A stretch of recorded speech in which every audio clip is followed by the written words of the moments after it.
How's it going, friends? Welcome to another video guide. Today we're going to be covering a full health build for the commandos. We are going to be testing out a railway rifle today, but we also have a bloody version if you want to check that out. Now this should work for all commandos for full health, just gotta swap out cards for anything silenced. Now we'll have timestamps below for you guys, and this is actually going to be one of the first videos that we will be testing this build and weapon on the Titan, one of the brand new bosses that was released with Season 11 and Nuka World on tour. Now for the weapon, it'll be right here on screen. We're going to be using an anti-armor VATS Crit 25 LVC Railway.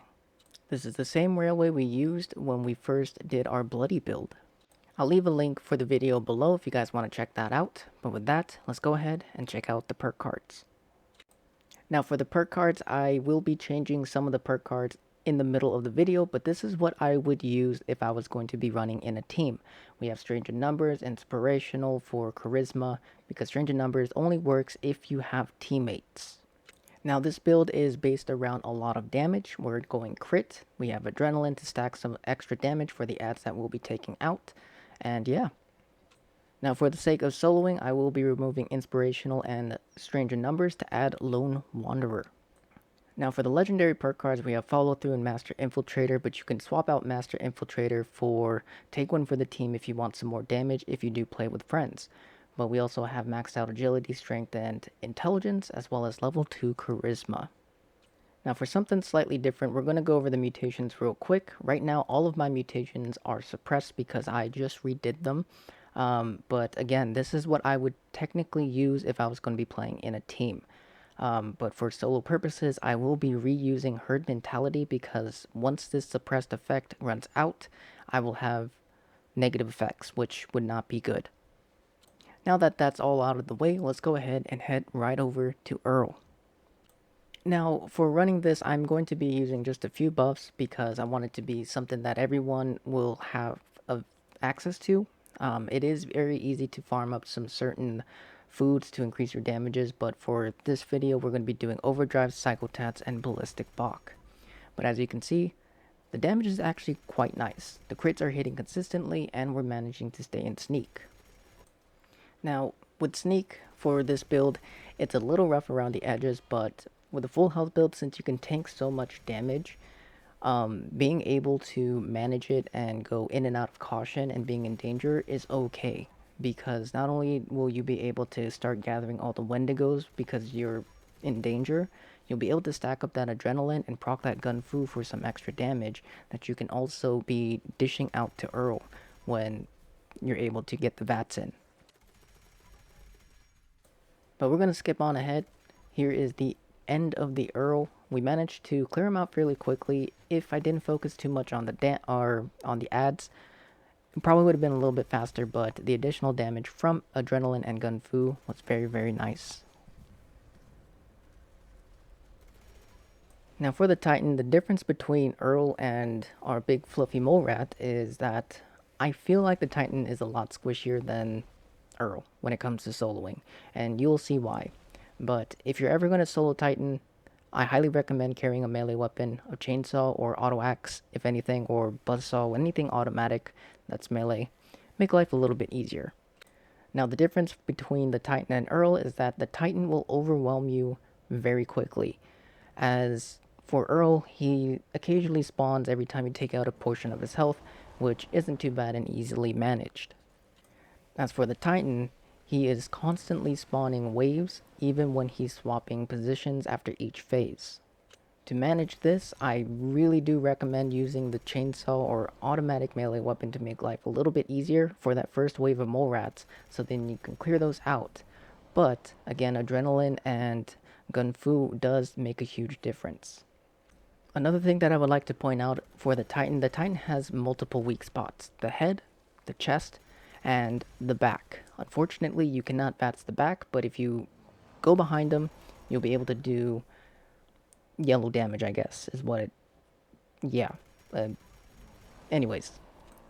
But as always, you have your preference on what you want to target. I like targeting the chest because I feel like it's better to hit instead of the head.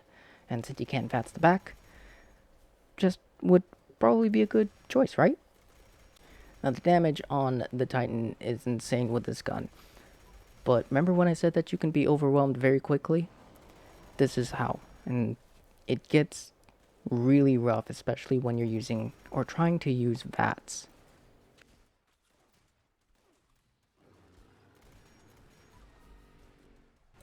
Now, while I was doing this run, I learned something when using a short or regular non-quad railway, and that is to tap the trigger. Do not hold down the trigger when you're trying to take out the ads because it only takes a couple shots to clear them. But this game is always laggy. It's Fallout. So tapping the trigger and proccing your gun fu is more than enough to quickly clear out the ads. And as it goes on, just rinse and repeat for each phase. Take out those ultrasight veins as quickly as you can, and then do your damage until the very end.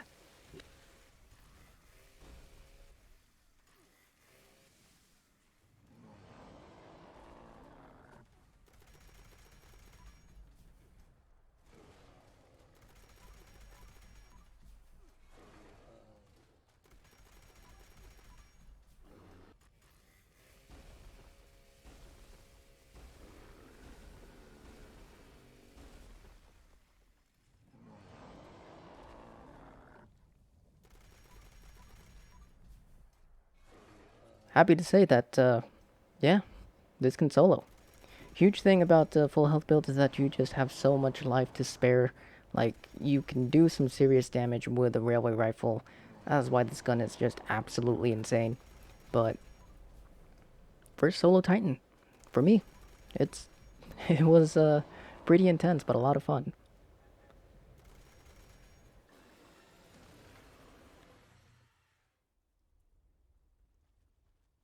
But that about covers it, friends. I hope you guys enjoyed the video. Let me know your thoughts on the methods, I guess, that were discovered here in the video. I'm pretty sure some other folks have already probably figured this out or knew way beforehand. I'm a nub. But anyways, it's been a lot of fun, and honestly, full health railway rifle is disgusting. It is so strong, very tanky, and just overall a wonderful build. Now, like I said, the build is not perfect. It's not the best in the game, but you can always swap out perk cards, change it up to fit your playstyle that suits you better if you would like. It's more to give you an idea and see if it sparks an interest in maybe trying out a full health build for a commando, not necessarily for a railway rifle. But yeah, I'll leave a link below for a Nuke Dragons build so you guys can check that out, have it on hand, instead of having to reference back to the video every single time, just in case. But yeah, hope you guys enjoyed the video. As always, happy hunting, good luck, have a wonderful rest of your day, and since this is the first video of the new year, happy New Year's. And I'll see you guys in the next one. Peace.